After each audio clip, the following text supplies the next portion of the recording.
We do it for the culture radio. For the culture. I was born to play. Culture, eat it up, turn them to vultures. The culture. Thank God for the culture.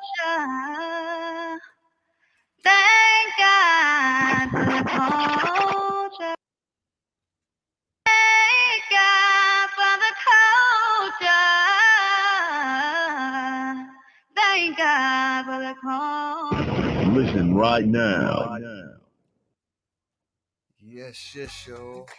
Hello, welcome. Hello, What's welcome. up? Welcome to the show. Welcome to the We Do for the Culture video where our stories matter.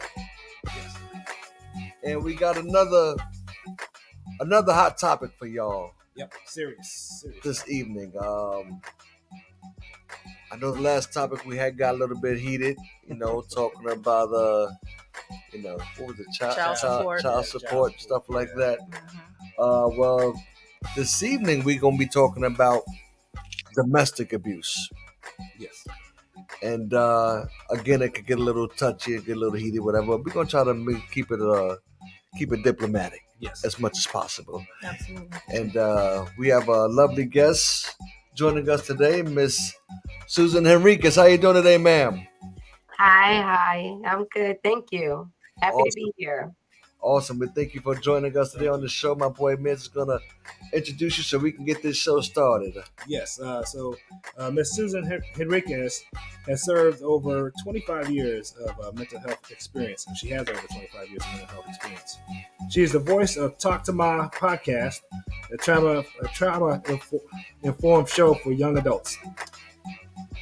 She is a trauma and spiritual counselor, social justice advocate, and a domestic violence survivor and advocate. I'm getting tongue-tied here. I'm sorry about that. But thank you for coming to the show. Thank you. Thank you for joining us. I know Miss Henriquez is she's been doing a podcast Talk to Me Mom for a good while now.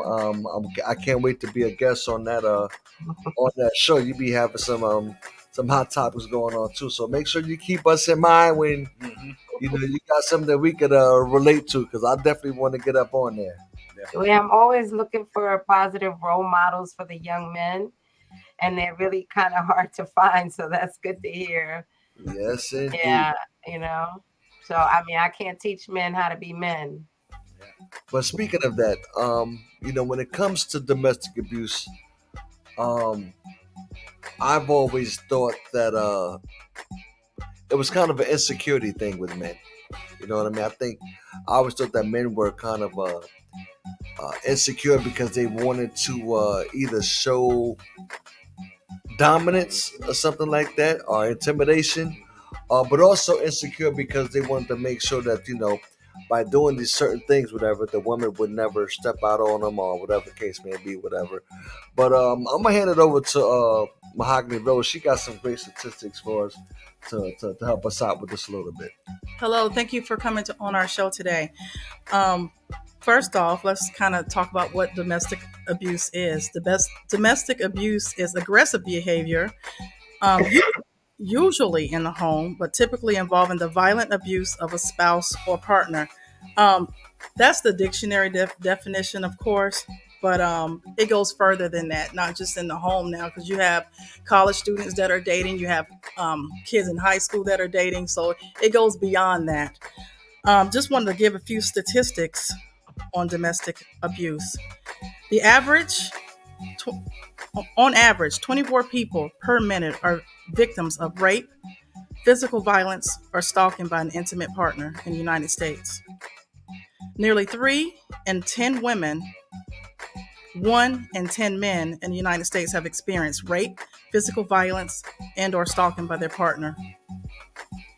Just under 15% of women and 4% of men in the United States have been injured as a result of intimate partner violence that included rape, physical violence, or stalking. There were so many different statistics, and those just were a few that I was going to point out before we get into our discussion today. And Miss Enriquez, what is your direct correlation with as far as domestic abuse victims? Do you deal with them? Have you had them as clients or as stuff like that? Could you give us a little bit of input on that a little bit? Yeah, well, I was a case manager at a domestic violence shelter. So I would actually go out and meet the women on like unknown locations to pick them up and their children and bring them to the shelter. So that was part of my job. I used to do the hotline for the women that called. I also, helped them find apartments and resources in the community. And that was in New York. I worked at Columbus House, which is a shelter here. So of course we saw that. It wasn't specifically for domestic violence, but we definitely dealt with women that were coming from that. And I also am a domestic violence survivor. So Wow. I have lived experience. Okay, so when you speak to a lot of these women that have gone through domestic violence, is there like a direct connection between all of them? Is there something that most of them can just relate to or have gone through the same thing? What is the direct connection between a lot of women who've gone through domestic abuse? What's that one thing that they could all say, okay, most of them could say, okay, this was the cause of it. This is why he did it. I mean, that's like really general, right? First of all, let me just say, like, domestic violence isn't always what you think what you see on TV, right? It's not like a man coming home, oh, you ain't cooked, and slapping the wife and just punching her out for no reason. That's not really, I don't think that's really a realistic perpetration of domestic violence. Domestic violence is more like you guys can be having like a pretty normal relationship, but the man is struggling with something. And now you become the victim of that, whatever that is. And it could be that maybe he starts drinking, now all this stuff comes up. It's more trauma based. It's not that simple, because my situation wasn't like that. My partner was not a jealous person. He did not he wasn't one that said, you can't wear that or you can't do this. He wasn't, he wasn't possessive. But he was struggling with a lot of demons. And when he drank, things got out of hand, And so I'm not making any excuses, but I just want to really be clear that this thing we see on TV I don't think is realistic, especially for people of color. Okay. So that's what I was trying to get at right there. Okay, so I'm hearing, okay, you've said the word drinking a few times, and that's probably what I was trying to get at. Is it mostly men that are drinking that are committing domestic abuse? Or is it just that, you know what I mean? I'm having a hard day. I done lost my job. Um, you're bigger than me. I'm shorter than you. I'm trying to get like what's the biggest percentage of men that are doing this? Is it the men who have? The men that are doing this are hurting men. Hurt me. You ever heard that expression? Hurt people. Yes. Oh Absolutely. yeah. And again, I gotta say, I am not making an excuse for anybody. I'm just trying to show the picture. I don't think we really talk about this side of it. That there's trauma going on in all those areas. Gotcha. Because I believe the reason why I say there's like some men who have this Napoleon syndrome type of situation because I know a few guys that are like that, and one of them, he's not the biggest guy, whatever. He's kind of small in stature, whatever. And his thing is he feels like he has to lay this is his term. I had to lay the smack down on a cow. I got to lay the smack down. And I'm like, what is this laying the smack thing about? I mean, because, I know some people kind of feel like, okay, domestic violence can be passed down. If you were in a household with somebody. A witness to it. And your father did it, or somebody, you just saw it being done and you thought, okay, well, this is normal. so I'm gonna do it too. Absolutely. That's You know what I definitely mean? would be a factor. So You could even be growing up saying, I'll never do that, right? Like I'm sure we all said that about something our parents did. Like I'll never do that. And then you find yourself doing that same exact thing. You be like, what? Did I just do that? And that's the same thing with domestic violence. Because if you ain't cute, if you ain't got no healing, you just gonna continue perpetuating what you saw. Can I say something? As I was doing research on domestic abuse for the last few days, the word psychological aggression kept appearing. And what psychological aggression refers to is verbal and behavioral acts that are intended to humiliate, criticize, blame, dominate, isolate, intimidate, and threaten one's partner. Yeah, People might not even know they're being abused right. just by this term alone. or even being an abuser. I didn't think I was, I mean, and I look back at the relationship and there were a lot of other ways where, I was abused, which I didn't think it was abuse. Mm. And that was like with my self-esteem, right? Because if it was abuse that was like an ignoring kind of abuse, but at the same time, I'm expected to stay there and take it. And I wasn't loyal if I didn't, like I was the best wife ever until I said no more.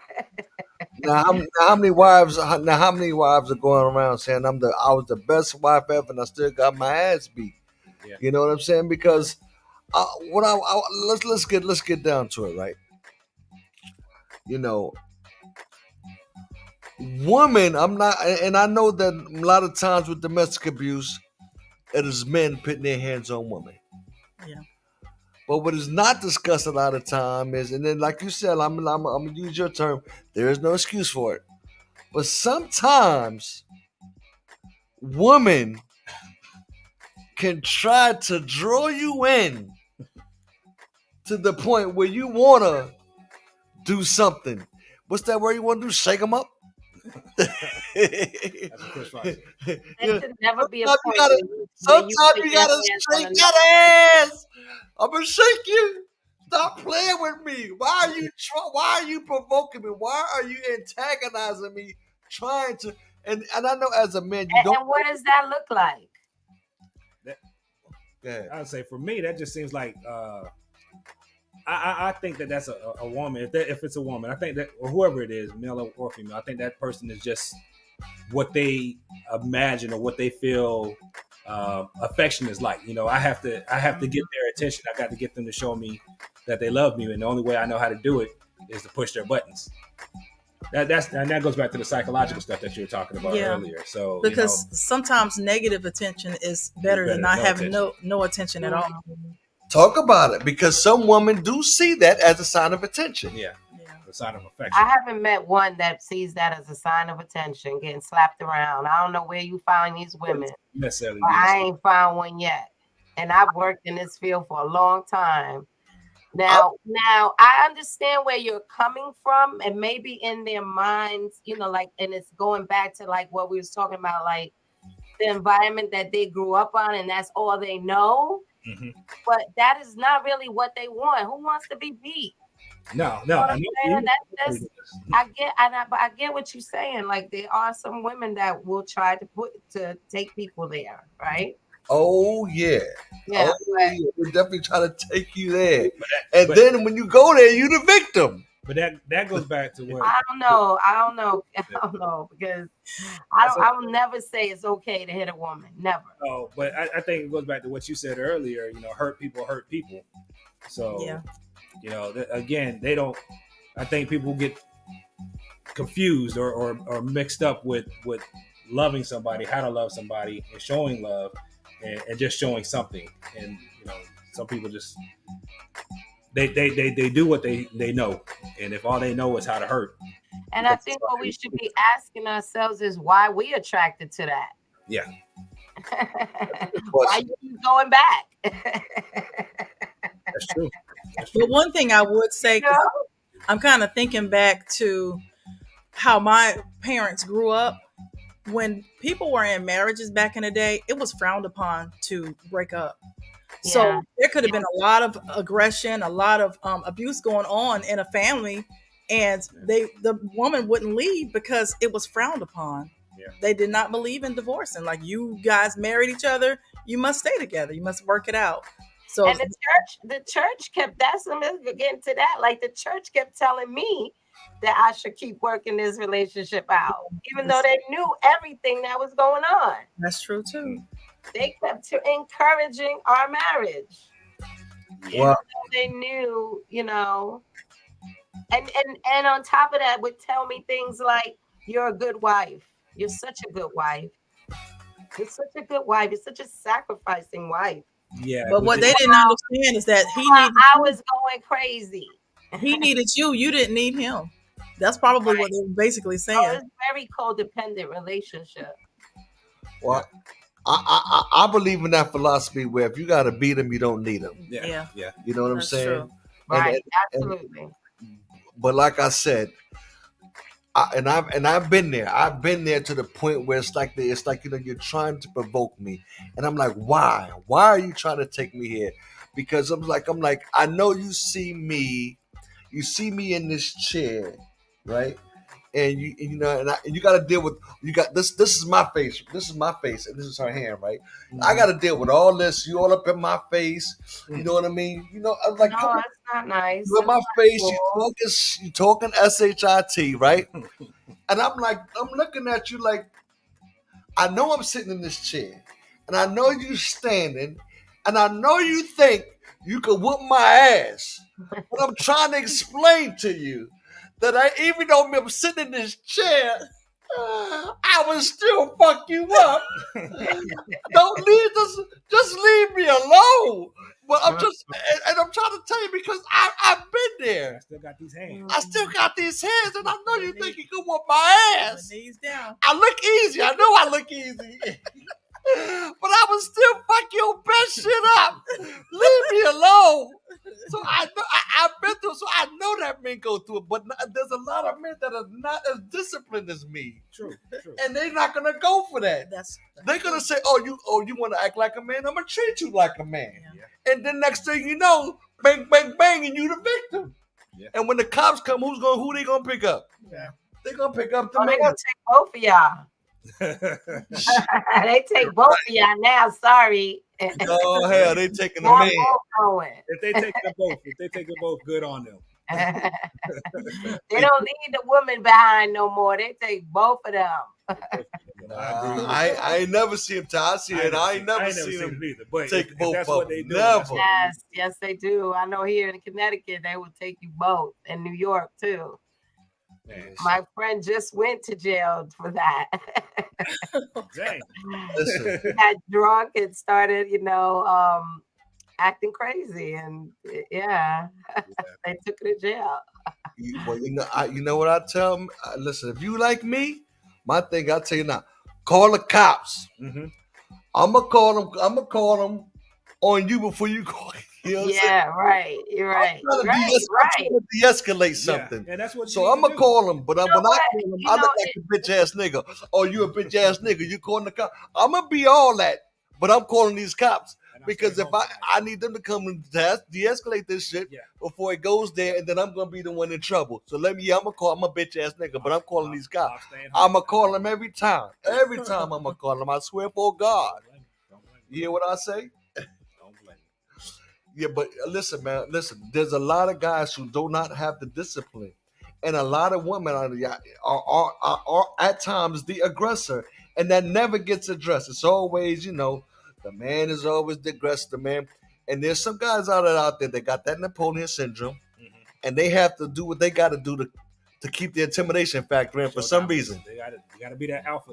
They got to be that alpha dog. They So they want to intimidate you, whatever, to keep you in line. They got their own insecurities for whatever that reason is. They got their own insecurities, whatever. And for them, they're gonna take that out on you. Yeah. You know what I'm saying? Whoever they can. Yeah. But it just needs to be addressed, though, man. Because I don't like it. I'm gonna tell you, I don't like it. I seen it happen to my mom when I was younger, right? And it happened. I had to be like maybe man, seven, somewhere around there. And I remember thinking to myself, I was shaking in my boots. I think I peed on myself. Oh wow. You know what I'm saying? Because it shook me. It scared me. Yeah. And I remember thinking, when I got, and a few years later, I said, you know what? I was a kid when that happened, and there was nothing I can do about it.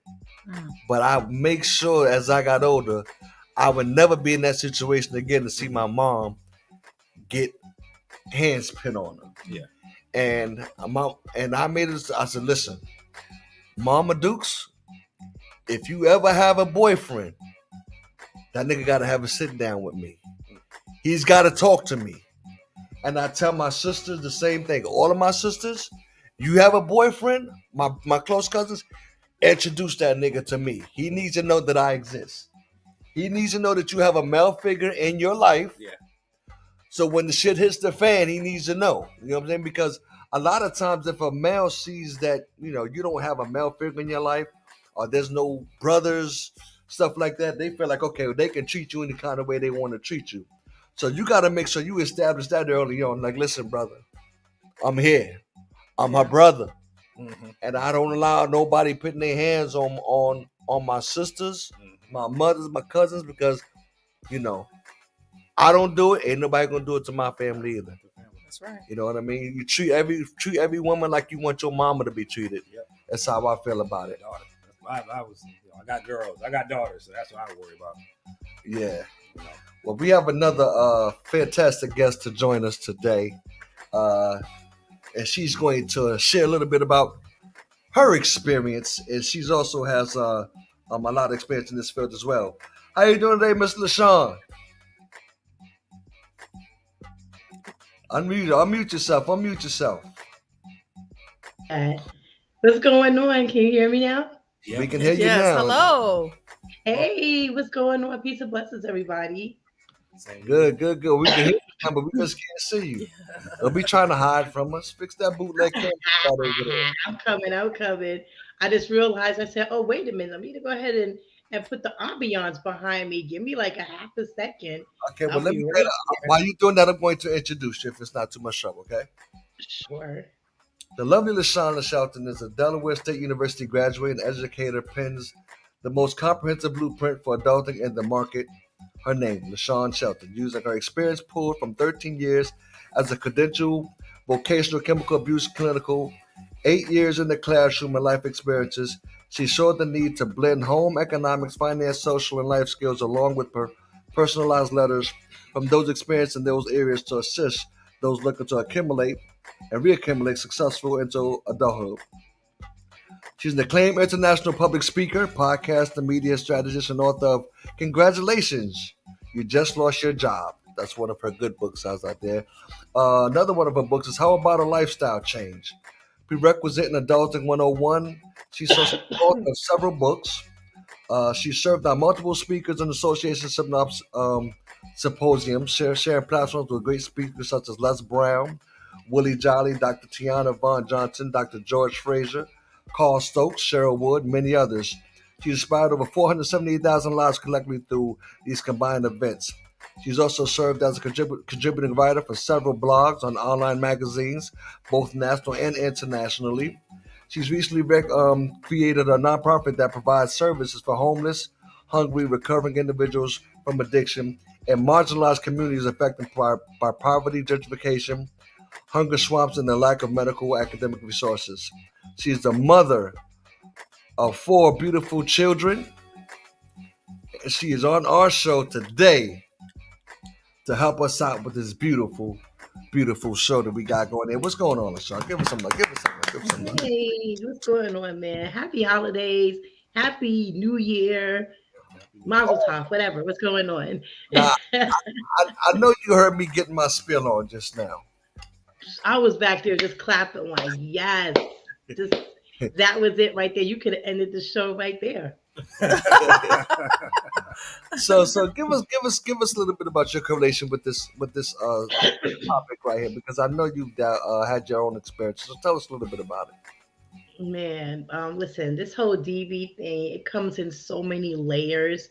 Susan hit on that earlier. There's so many layers with domestic violence that it makes you feel like you're not actually enduring it until it's too late, if that makes sense.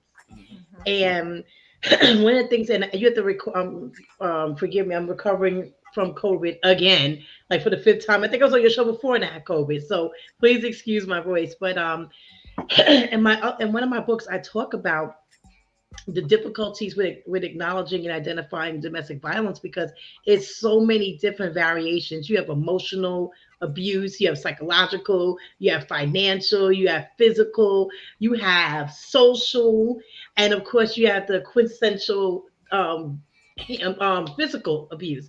But one can experience all of those in one relationship and not even realizing it. Wow. And I also enjoyed hearing how, you already came to the rescue of your mom mentally before you actually acted on it. But not only that, having a male figure, or in a male's case, a female figure that's going to be like, listen, nah, we're not, you could forget that happening because I'm here, and she has allies and people that's going to back her up or him up or them up, however you identify. And that shenanigan's not going to take place. So it's a very difficult road. I unfortunately had to go down that narrow valley, and it's not fun because you have one group of people that'll say, "Oh my God, you like, why did you let that happen to you?" Then you have the other side, like, "Oh, that was me. I would have done this," and you just never. There's no such thing as if it were me, or how did you let that happen? It sneaks up on you without you even realizing that you're being abused until after it's too late. So let me ask you this question because I asked Susan the same thing, right? When you speak to a lot of these women that go through domestic abuse, what's one of the main things that they all uh, have like as far as that they all have gone through for the most part, whatever? Is it because the man for the most part is he like drunk, out, is that usually the case? Do they have to be like drunk or something like that for that to happen? I'm just trying to figure out what they have in common, most of these women. No, a lot of times they're very beguiling, very smooth with it. Like we see that token, blubbering drunk, falling over, "I'm gonna kill you," throwing lamps and all that. That's like it happens, but that's more theatric. I have been in a relationship with a guy, suit and tie.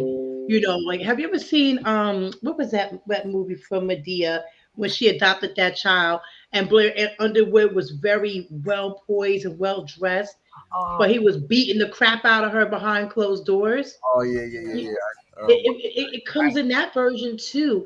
And it's an insecurity or an adaptive behavior in some cases that men present with that abuses a woman. So, for example, um, my daughter's father, right? I don't even care to put it out there. Who cares?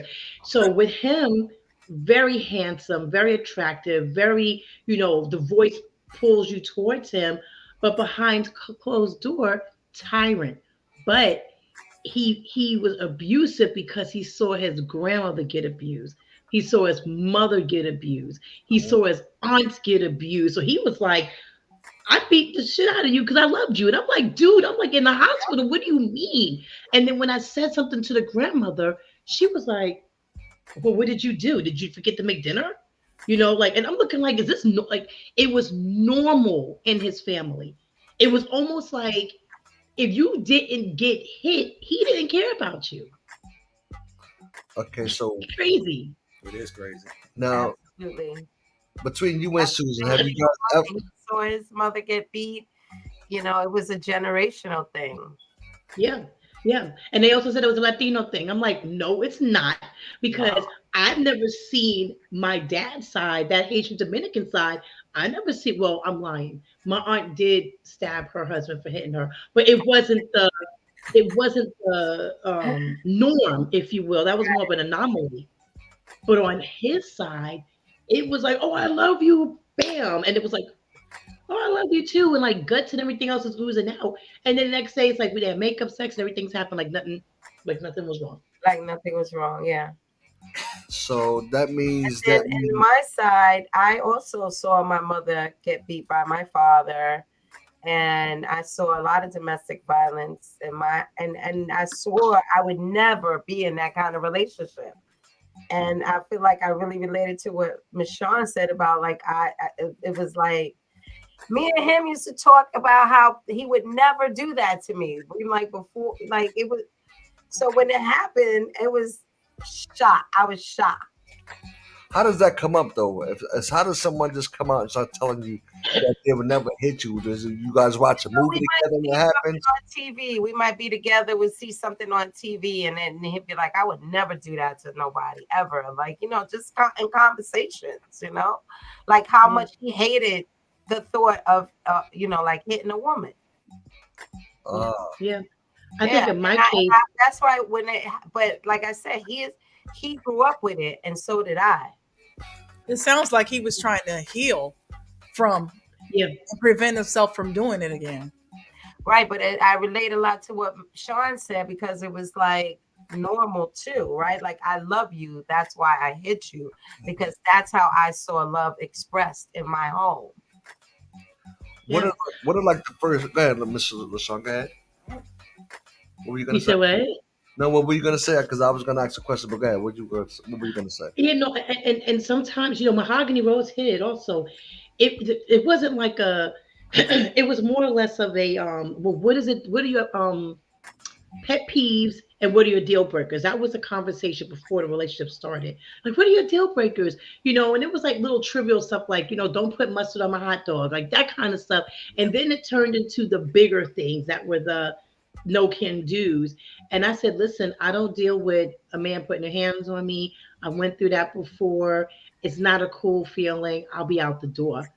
And I would never do that. Oh my God, who would hit that base? Who would hit you? You're so small. Because I'm like behind the camera, I'm like 5'2", right? So it was like, who would hit you? You're so tiny. Like, But then I found myself getting either dragged down the stairs, or I found myself either being cussed out, or I found myself waking up with a negative balance in my bank account when the night before I like $22,000 in it. And it's like, oh, what happened was, my dude told me if I flip this, I will make this money. I will pay it right back. Like that's how it started edging and happening on my end. So it wasn't physical. It was the other types of the. It was in that situation. It was everything. It was emotional, social, physical. I couldn't go anywhere. Hey, we had my bank cards. It would be times where my eye was black or my lip was busted. It was always something, and I'll never forget what my dad said to me. One day, I was in the hospital. I don't know who's from New York here, but the hospital on the Grand Concourse, Lincoln. I was laying in Lincoln Hospital, and I didn't tell anybody where I was. I guess my neighbor told my dad. My dad walks in, and he was just like, "Listen, this is how you want me to remember you. Tell me now, so this way I can try to, make arrangements now, and we can just get it over with." So that was that. Okay. I think the worst part, like for being a woman going through this, is like the judgment that you get. There's a lot of judgment from people. Like when I told someone, they were like, "Wow!" They were so surprised because I come off as such a strong person, and they, so they were like, "Oh, I guess it really does happen it can happen to anybody." Like, yeah, it can happen to anybody. Nobody's restricted. No social economic class is restricted. I do think that people of colors have their own separate traumas. Like, for instance, a man who sees this in his home, in his neighborhood and community, in prison, in all these places. I mean, what would you expect him to do? What kind of man would you expect him to be? So what's the biggest, like, when we see people are kind of always getting on you guys about this, whatever, is the biggest thing, why are you staying with this man? Is that the biggest backlash that you guys get? Why are you staying with this man? Because LaShawn, you said your father you know, your father asked you, okay, why is this gonna be the last image of what Pop didn't want to get in that ass? I mean, talk to me. Somebody let me know something. Why are y'all staying in these relationships? So for me, and like I said, that wasn't my first rodeo, unfortunately. They say you attract who you are, and at that time, I wasn't really in a strong point in my life. My mother just passed. I just came out of like a whirlwind of my life, in which abuse was involved in that whirlwind, you know. And what ended up happening was I forgot who I was in that situation. I forgot who I was. So I hid it from my family because I wasn't raised that way. I was already given that, if you ever put your hands on you conversation, not only from my dad and my brothers, but I was out that from my fraternity brothers, from people who knew and loved me. If he ever puts his hands on you because he looks like that type or whatever. So with me, I didn't leave because I had two small children. My son was like 5 or 6 at the time, and AB was like practically a newborn. And in that situation, it was like, where do I go? Even though it was my place, right? In my car, it was, well, damn, where do I go? It's a process finding an apartment. It's a process getting up and leaving. There's a process with that, right? So it was more or less like, where do I go? And then how do I stay going? Because even when I did leave him 2 times, it took me moving out of the state of New York for him not to find me. And even then, he still found me. So it was don't forget, I know where your family lives. Don't forget, I know where you work. Don't forget this. Don't forget that. And if someone doesn't care about their own life, what makes me think he's going to care about mine? So it was a fear factor Okay, for so me. fair. Okay, what about you, Susan? What made you stay in it? I didn't have any children with him or anything like that, but I was committed to my marriage. I wanted my marriage to work. It was my first marriage, and I really felt that. I really relate to what Sean's saying. Like, I definitely didn't love myself, right? Like, I didn't love myself enough because I thought that I could love him enough that he would want to change. Like, if I loved him enough and I was this loyal woman, and again, like I said, the church was telling me to stay. That was the other thing. I was a hardcore Christian. I taught Bible class. I went to Bible school. I went to school church every Wednesday, every Sunday. I was in there. I was in the pulpit. I was in there. And, I kept being told, like, we just got to keep praying for him. We just got to keep, he's a good man. He just got this. And you just got to hang in there. And, you're such a, and being told I was such a good woman for making these sacrifices, And it was all those factors. And then me not loving myself enough to be like, no, I deserve better than this. Like, no. I deserve better than this. I know today I can't change nobody. I'm not trying to change nobody. But I wasn't that person then. So definitely my own self-esteem and self-worth, who, was an issue. Why I stayed, why I kept staying that long. So did you guys have to walk on eggshells in your relationship? Like, you scared to say something wrong, or scared to just do like one thing wrong, or that thinking that somebody's gonna do something to you if you just said something wrong, you know what I mean? I never had that issue. It was it wasn't like that. Like, it was my partner had a really bad drinking problem. So for him, when he started drinking, that's when things got really crazy. So for all these women out there that are listening, what is the first sign that they should look for? What's the first sign that you think, okay, this guy may be, he may be, you know what I mean? The first time he hits you, don't try to don't try to placate it. It was a mistake, because that's what I did. I was like, this was like a mistake, and he told me he would never do this, and just like Sean, like, he didn't have any remorse about it. It was like normal. It wasn't any remorse. Like, to this day, he won't admit that he did it. So y'all never saw something like, okay, he got set and he fucking punched a wall or something like, okay, this motherfucker may be having it. Like this nigga may I be having noticed it. you know what I'm saying? You know, No, I noticed something. I noticed one day I just noticed he was looking at me differently. It was like this weird. I said something like, why would someone do that? And I got this like Ike look, and I'm like, I call it the Ike look. It was one that was like, I know this bitch say that. Like it was like that, and I started noticing how he started referring to women changed, and I'm like, wait a minute, this wasn't how it was. Like his representatives started wearing off. I find that when men love bomb you, or when men are overly compassionate, and it's not, I don't mean like, oh, your man's buying you flowers and chocolates and rubbing your feet. I don't mean that. Sometimes when they try to men and women try to overcompensate it, I think for me that's a red flag.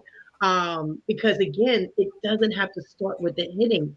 In one of my situations, it started with, I know you don't think you're wearing that, or I know you don't think you're going there, or I know you don't think you're going to do this. It started out with that, and then me being feisty, I'm like, okay, whatever. And then when I ended up there, it was that, oh, so you think that type of thing. The whole poise and the stance change way before the actual hitting happened. And again, like I said, I unfortunately went through this road when I was at my strongest point, because one dude was trying to break me. He was like, "You too mouthy for a little short girl. You think you a man." So his thing was trying to break me. So imagine being, 5'2", 125, dating a dude that's 6'7", 350. Talking about you talk too much, and I'm gonna fix that. That's how that first episode started, and it just went from there to something else. okay, so I got a question from one of our guests. He said, "Where do men go when they're being abused?" That Mm. got You on got- my head too. You know, 'Cause you got a lot of places for women to go. There was actually a man there. What was that? What was that, Miss Enriquez? I said in the shelter that I worked at, there was a man there. okay, So they can go to shelters too. Now you know But you it's should hard. a man there, like singular, not plural. not men's. Is- There was- There isn't any You resources. gotta make one, Calvin. Yeah, there's no resources, and it's sad because I talked about that in the book. I said, the part that's so biased, it's impossible for a man who's being abused to get the help that he needs, because he either gets punked, he gets ridiculed, he gets the cops look at him like, "Women, you just told me that this woman did what to you?" Because they expect a man to be able to defend themselves, but defending themselves turns into abuse in some cases, and then they're getting locked up. But Talk about it. I can't tell you how many men I know who were abused, either verbally, mentally, physically, emotionally, psychologically, financially, all those myriads of abuse, and there was nowhere to go because they don't believe it. And don't be some big burly back dude who was a linebacker type thing, and your girl, there's nowhere to go. The cops don't believe you, society won't believe you, and then you get punked. And there's a 16% of abuse victims are men, but there's nowhere for them to go. And you Unless said- you're a gay male, unfortunately, then there's some places. But if you're talking about a straight heterosexual man, it's almost impossible to find help. You said 16% out of your studies that you see 16% of men, and Mahogany Rose said earlier about 4% of men. So that's what's being reported. Like you said, there's a lot of people out That's there. being reported. Yeah, right. So there's no telling how many more men and women are going through some type of abuse that's not being reported. And that's scary, because for a number to be that low. But then you said that LaShawn said that she knew multiple people, men, that were going through abuse. So, it's just, I wish that there were more resources or more information out there for men to not feel ashamed to go and get the help that they need if they need it. Because and it's misreported too. The cops will put it down as a domestic dispute or an altercation, but they never put it down as abuse. I've yet to see on a police report where it says man reports being abused. They use different verbiage, so what ends up happening is it doesn't get categorized the proper way. What would you say, Miss, about this? About the men? What was that last thing you just said about men? Just wish that there was more resources or not the stigma, basically. So if a man was being abused and he went to report it, like they were saying, he gets looked at. Now, if he's fighting back, what's the? I mean, what? Self-defense. Okay, self-defense. Okay. Well, I mean that's what it would be. The man was, hey, I'm defending myself. They beat, I'm defending myself, but it's not going to be looked that way because they're a woman that throw men's clothes out the window. That's domestic abuse. He come home, his car's on fire. He done threw his clothes out for whatever reason. He ain't put his hands on it. Maybe he didn't do something you want him to do, whatever case may be. Or you got to a verbal altercation. Now his clothes is on the street. I've had my wheelchair taken from me. You know what I'm saying? Like my goddamn chair. Like, let me get my goddamn chair. I'm trying to leave. The goddamn chair. You know what I'm saying? Are you trying to leave and take your keys? I just want my keys so I can go. No, I ain't giving you keys. Come on. I'm trying to get away from this. And you trying to make me stay. Give my keys and give my wheelchair. Let me go. That's where I can't stand you, Calvin. But you're right. I've seen situations where a woman took a wheel off the car. Like one wheel, not all of them. One wheel. Where the hell are you going with one wheel on your car? That's what I'm saying. No, the men be going through it. Yeah. And then you call the cops, and you looking like, oh, you's the bitch ass nigga, because you call the cops. How you gonna let her do that? Yeah. I don't care. Like I said, I don't care what they say. I'm calling the motherfucking cops on you. They coming to get you. I ain't going to jail over you. I'm not going to. For real, that is the safest thing to do. You know, like call the cops before she do something crazy. Got to, man. Especially, they are women like that. If they love to call the cops on men for no reason too. Oh hell, I've seen that happen too. They just be mad. They got the guy got a new girl. Now you mad, and now he can't see the baby, and you calling the cops. Yeah. That's abuse. That's an abuse right there. And I'm not giving no woman that much power to make me put my hands on her. No, I ain't doing that. I feel like I might shake their ass a little bit. You better don't do it. No.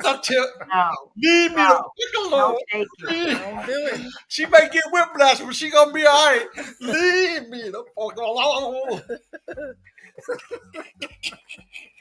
You are so crazy. What are you gonna do? Right? Because sometimes, you know how y'all women, especially both of y'all from New York, right? No, but yeah, you but know like, what? why are you like this? Y'all want to test a nigga. You know how y'all like. Y'all want to test the nigga at the mouth. No. Y'all think y'all can beat a nigga I ass. am not. I hate arguing. I hate making scenes in the street. I will walk away. I'm not that kind of woman at all. I will walk away before I cannot. Don't embarrass me outside in the street. I don't like that. I don't like none of that.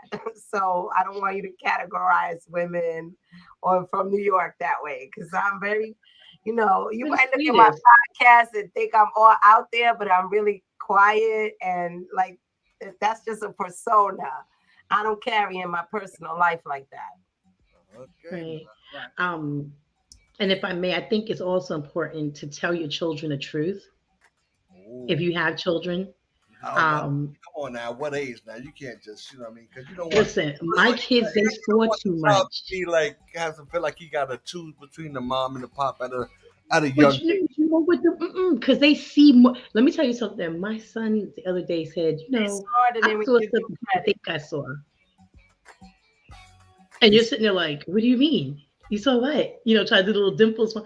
I remember we were on 187th and in front of St. Barnabas, right, hospital. We were in front of there, and he thought that I was, because his friend was looking at me too much. He was like, "You obviously like each other," and this is why I have vertigo to this day, because of the inflictions of the wounds. So I'll just leave it at that. But you know that the 41 bus, if you know anything about St. Barnabas, there's like a little curve. You can't see around that curve. He left my son in the middle of the street to come after me, and the bus went around. And if it wasn't for the guy that was in front of the bodega, do you see what I'm saying? So he saw some stuff. So eventually, when they were old enough to process it, I had to tell them because I started seeing, things like, oh my God, I don't want my daughter to think that this is okay. I don't want my son to think that this is all right. But that's the key. So Old enough to process. yeah, don't tell when they're 3. Like, don't be like, did you know what daddy did? No. Because I'm gonna tell you like this. My son, right? My son would have these points where like he would like, and I didn't know why. Like he would shut down on me, whatever. The communication was like, and it wasn't until he got older where I realized why he was like that, whatever. And he felt a certain way that I was calling the cops on his mom. You know what I mean? He's like, you're calling the cops to get my mom in jail. Like he doesn't realize, you know what I mean? I'm trying to keep myself from going to jail. I'm trying to de-escalate something. But as a child, he doesn't see that. He sees, how cops, sometimes a kid get traumatized when they see the cops. Yeah. So you see the cops coming, you know what I mean? And you thinking, you're like, when you call the cops, you try to get my mom's locked up. You know what I mean? But he doesn't have no idea. So it's not until he gets older we can understand what I was trying to do. Yeah. So that's why you got to make sure you talk to them at the right age, because sometimes they may not be able to, they may be like, okay, like he was shutting down on me, whatever, and thinking I was the bad guy. Yeah, you know what I mean? I think if they ask, then you need to let them. If they're, I guess, of age, old enough, like I said, to process it. If they ask, I just won't bring it up. I wouldn't bring it up to them, but if they came to me and said, "Hey," I don't think you should wait for them to ask. I think, that's what we do all the time. We try to cover stuff up, but them kids know what's going on. They're not stupid. No. And I think being transparent with them, because that when they see things like that, that is trauma right there. I'm always going to bring up trauma. Mm-hmm. That is a traumatic experience, and for you to not say anything and act like it didn't happen is, to me, as a trauma counselor, the worst thing you can do. Okay. That's when the cycle keeps repeating, right? That's when the cycle keeps repeating, when you're not open and honest about the situation and what happened. Because with my daughter, I definitely talk to her about everything now, because I don't want her to repeat what I did. Does she hate her father now? Does she hate her father? Is she like biased now towards him because of what you told her about him? This is not her father. Oh, okay. No, but she saw a lot of things, she saw a lot of things, and I would be doing her a disservice by acting like it didn't happen. I have to make sure that I constantly remind her that I am not that woman anymore, that you get to love yourself. You get to say no to things that don't feel good. You get to value yourself, every aspect of yourself, all parts of your body, and you get to put yourself first. Mm-hmm. That's what I teach my daughter today, so she doesn't make the mistake that I made, because nobody taught me, and nobody taught my mother, and nobody taught my grandma, and so on and so forth. Mm-hmm. And so I'm very vocal about, like, this happened to me, and I don't want it to happen to you. I want you to be a better woman than I am. So aside from your daughter, what would you tell a woman that's going through something like this? So a young lady, let's say a 15 or 16-year-old, she got this guy beating on her. Now she thinking this, sometimes as a child, this looks a little cute. Yeah. It's it's because he likes me. Yeah, it's because he likes me. This shit ain't cute. So what do you tell a young girl that's going through something like this? Y'all help me out with that one. You on mute. Oh, my fault. I'm sorry. It was a lot of background before. I would tell them that's not a relationship. I worked in alternative school forever. And a lot of girls, you see the boy, remember they said, oh, he pull your hair. No, that's grooming them for abuse. I'm telling you now. And the girls will come to school and they're like, yeah, he hit me because I was with my girlfriends. He loved me, you see the kids grabbing them violently, or the girls slapping the crap out of them. And I'm like, what are you doing? Oh, they're doing it because he likes her or she likes him. No, that is abuse. Like, are you serious? Taking his phone and throwing it on the floor because another girl called, that is abuse.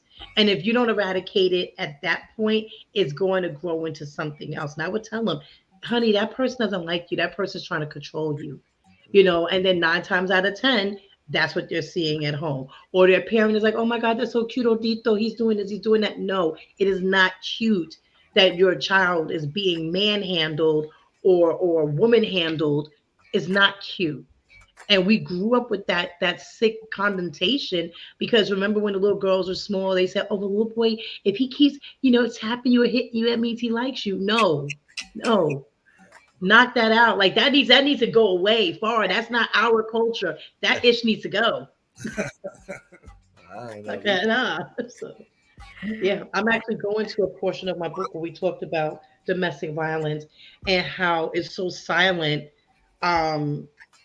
People they confuse it with love, especially when someone is looking to feel something from someone else, and then they inadvertently abuse the other person because they never went over with the trauma that they never got over the trauma that they endured. So then it comes into the form of overly compensating and overly smothering and overly loving and overly doing this, and then that turns into suspicion. Then it turns into where you going, what you doing, and then before you know it, they're reenacting that trauma, as Susan talked about, to you. Now, if you keep telling these women that men are overcompensating and that a man starts rubbing on your feet and a man starts giving you massages and treating you good, and you start making women think that when they do this, that they must be up to no damn good. Now, that ain't fair. No. You didn't hear what I said. I said when it's over compensating. Maybe he's just a man who loves this woman. He's a substance woman. He wants to rub her feet. He wants to massage her. He wants to give her flowers. That ain't no for compensating. That's just loving your woman. Don't confuse the woman. No. You're mixing my words, and we ain't doing that today. So here's the difference. Two snaps. Let's get it right. Because I know Calvin. He likes. What you're doing is right. What you're doing is right, because no one is saying if your man is treating you good. Because sometimes women are so attached to toxic relationships and trauma, they don't know when a man is being good, so they may think it's something wrong, or he's a simp, or he's up to something, or he's a bitch, I don't want to be with him. No, what I'm saying is when you start, your gut knows when something's wrong. And when that person gets through something traumatic in their life, maybe a disappointed blow, or they get news they didn't want to hear, and then they turn to you, and then it's like overly trying to shower you to get over what they're going through, that is a form of abuse. Because at that point, if Calvin, if you lost your job, right? Well, you're an entrepreneur. Let's just say you were told you could no longer have your show. Go ahead. Okay, so let's say you lost your job, you lost your show, and everything the world is falling apart in front of your face, right? And instead of crying or talking to Mizzle or Mahogany about it, like I'm going through it, you then turn to your woman, and instead of talking about what you're going through, you try to hide it and suppress it through treating her better. But meanwhile, you're soaking in all this trauma. It's before long that snaps, and then when you see it happen, you're like, oh shoot, I knew that was coming. Because they're not talking about what they're going through. I'm not talking about a whole complete healed man. That's not who I'm talking to. A whole complete man and healed isn't going to go through that. I thought that when a man done wrong. That was a good one. A whole complete healed man. Hold on for a second. I thought after he done whooped your ass, and he done give you a joke out of it, Calvin. Bust your lip. No. I think after he does that, that's when he comes with the flowers. Oh yeah. That's when he comes. That's when he's trying to, do all these things. Say, hey, honey, I'm sorry. I love you. Look, I got some flowers. I got some candy. We're going out to a movie tonight. You know what I mean? I thought that's when that happens. After he done opened up. That's when the movie.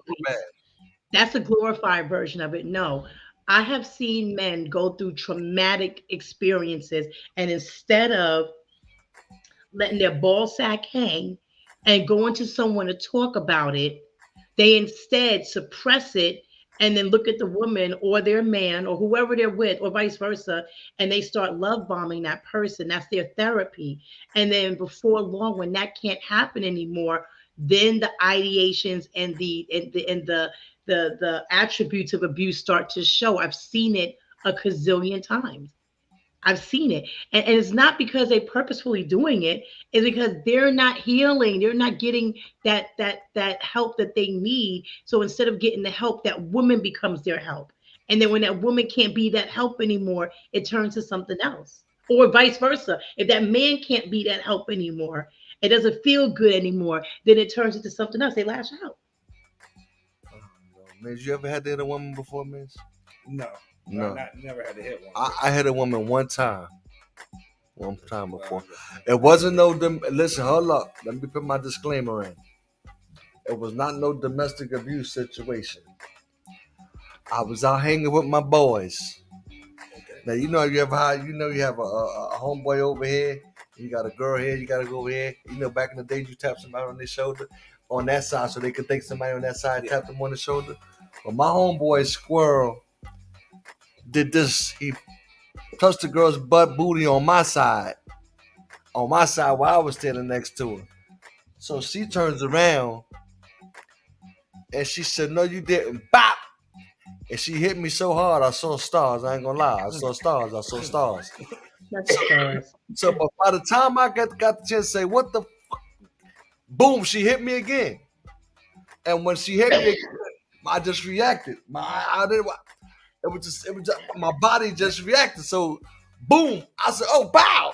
And I cocked her. You know what I mean? That sounds like almost self-defense to me. That wasn't the way that. Well, yeah, but my man felt her booty, so she thought I felt her booty. You the fresh one in the group. And she socked me. She socked the fuck out of me. I ain't gonna lie. She socked me. I saw stars. Jackie, if you out here looking at this, I remember that shit. You socked me. You said you got me real good. I saw stars. I ain't gonna lie to you. But I apologize for hitting you. I didn't know that Squirrel felt your butt until the next day. I apologize. Now, I had a situation when I was younger, when I was real young. What is your I was dating? I was trying to break up with her. I was at her house. I was like, "Hey, it's over. I'm done." And as I try to leave, she stands in front of the door. She's like, "You can't leave." And I'm like, I got to get out of here. I don't need to be here. We're not together anymore. I'm not going to stay here. And so I would move her out the way and try to open the door. And then she'd run back up and slam the door and lock the door, would try to keep me in her house. Domestic abuse. Go ahead. And it got to the point where like, okay, I tried to go out the back door. She did the same thing. And it just got to a point where we started wrestling. And I did slam her on the ground just so I could leave. But I was so distraught over it. When I got back to my place, I got with my homeboy, and I cried over it. I was hurt. I've never done anything like that to a woman, and I never have since. But it's like I had to leave. I had to get out of there because she was hitting on me and slapping and doing all the stuff. And I'm like, look, I need to get out of here. And this is the things that women do that's never addressed. They're getting in front of you. They're preventing you from leaving. You're trying to leave. And here they are. They're preventing you from leaving. Mm-hmm. Oh, why? But why are they preventing you from leaving? Because I love you. I don't want you to leave. I love you, but I'm trying to leave. I'm trying to get out of this way. I'm trying to get out of this house and here you are. You're standing in front of me. You're preventing me from leaving. So what am I supposed to do now? Come on, talk to the lady. Right. What the hell? Come on. No, you're right. Listen, there's nothing you can say to defend that. He's trying to get out of there because one or two things was going to happen. Either A, he felt that he was going to snap, or B, he was going to get hurt, right? Those are the only two things that could have happened in that situation. But because she wanted to prove a point or have the last word or wanted to feel like she was in control of the situation, now I'm blocking the door. If someone says, "Get out my way," get out the freaking way. Like, it's just that plain and simple. That person, any human deserves that amount of space and the decency and respect if someone says, "Move out of my way." And then it's like, people don't ever want to be the reason why they broke up. I don't want to be the reason why we broke up. So now let me go cry my because I can't believe it. He hit me. I can't believe he did that. Well, daggone, you blocking away. You're pulling the phone out the wall. You're throwing chucking his phone out the window so he can't say nothing. You smacking the shit out of him. Like, what do you think is going to happen if you provoke a person to that point? And if they don't, now use a bitch ass or use a simp. That's why I don't want to be with you in the first place. So there's really no right, wrong, or positive outcome when it gets to that point. It really isn't. No matter which way, if he puts his hands, he's wrong. If he doesn't put his hands, he's wrong. Either way, it gives an unfavorable result. I have two boys that I have raised. One's 22 and one is 15. And one thing that I think women need to stop instilling in their young girls is that boys should not hit them. And the reason why I say this is because there has been a number of times when my oldest boy has been like, "Ma, a girl slapped me," you know, and he doesn't hit her back, and that's because it's not okay for boys to hit girls, but at the same time, parents that are raising girls should let girls know that you shouldn't provoke these little boys either. Yes, Absolutely. So You're right. that right there needed to be said. Yeah. That needed to be said because we're telling these young boys it's not cool to hit a girl. You don't for no reason do you ever put your hands on a woman. That's what we're telling these boys. That's what we tell them. Yeah, that's what Don't we tell do them, it. But the ladies need to be taught.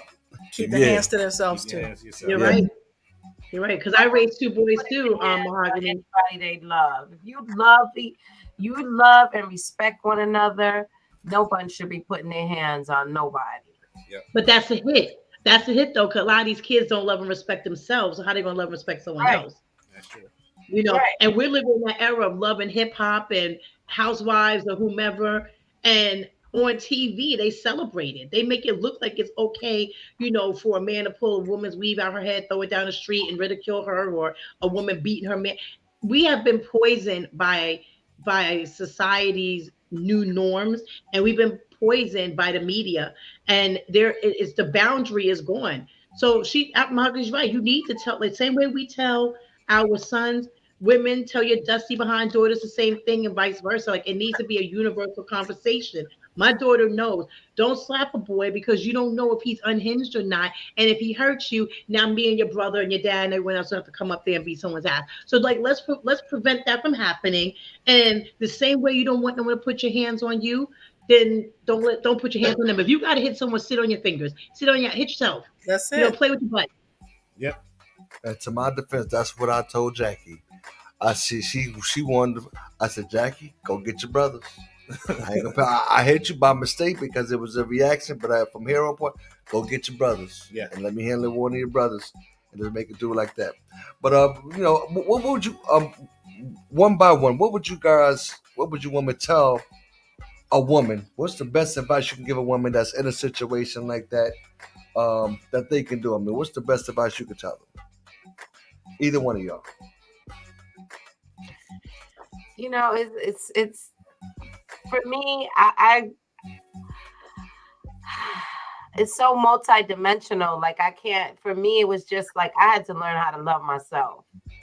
I just had to learn how to love myself and know that I was worthy of something better than that. And when I started doing that kind of work, that's when I started getting away, knowing that I had to get away. Like, I don't think you could tell somebody like, oh, just get out, you know, like you can't.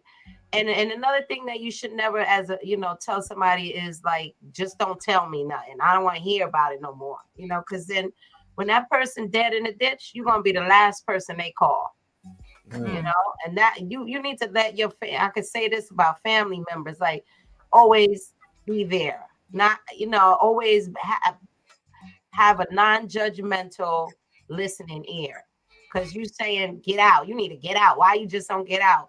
That's less and less that person. You making that person isolate with that abuser more and more, because now their family is not supporting them. I'm not saying agree with it, but like, if you're judgmental and things like that, you're gonna be the last person they're gonna come to when they really need you.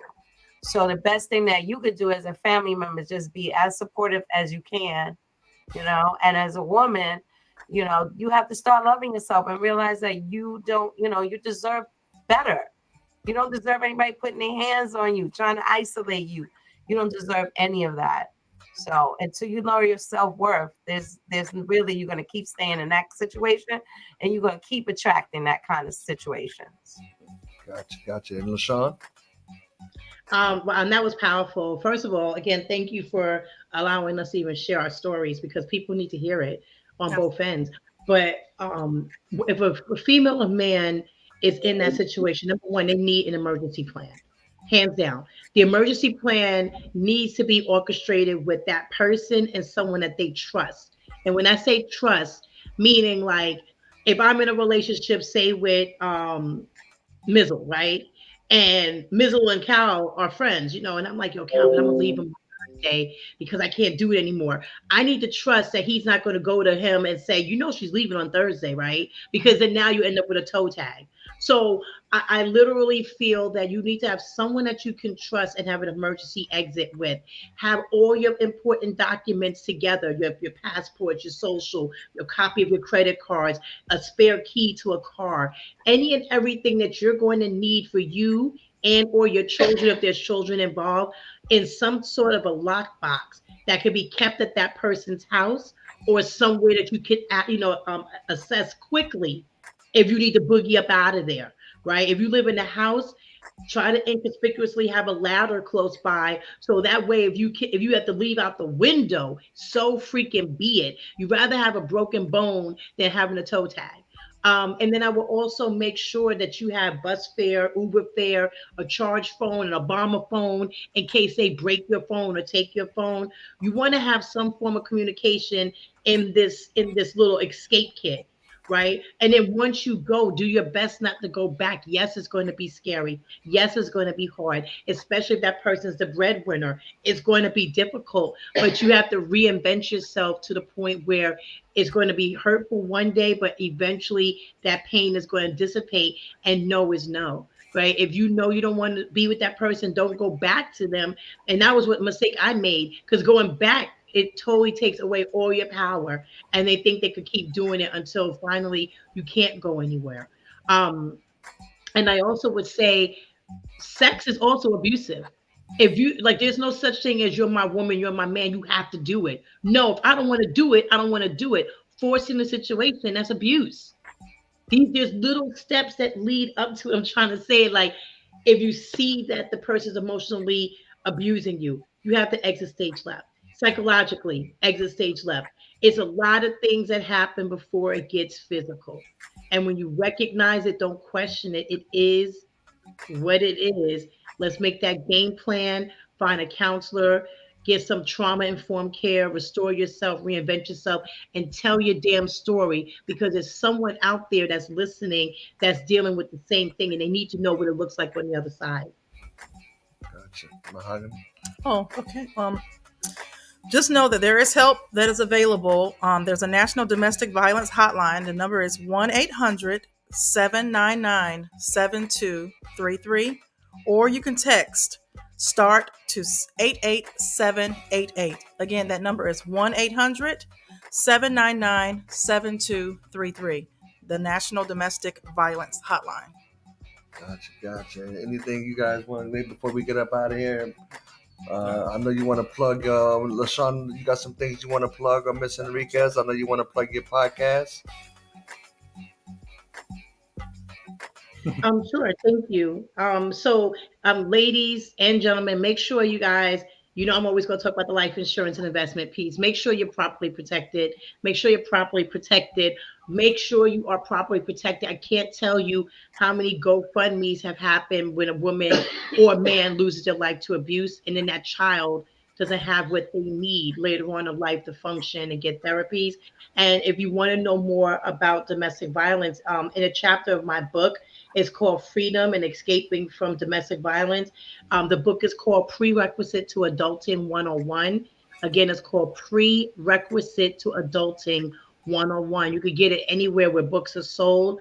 And there's a chapter that talks about domestic violence, and it gives you a little worksheet on what you can do to reinvent yourself to a more sturdier version of you, and what you need to do if you need help.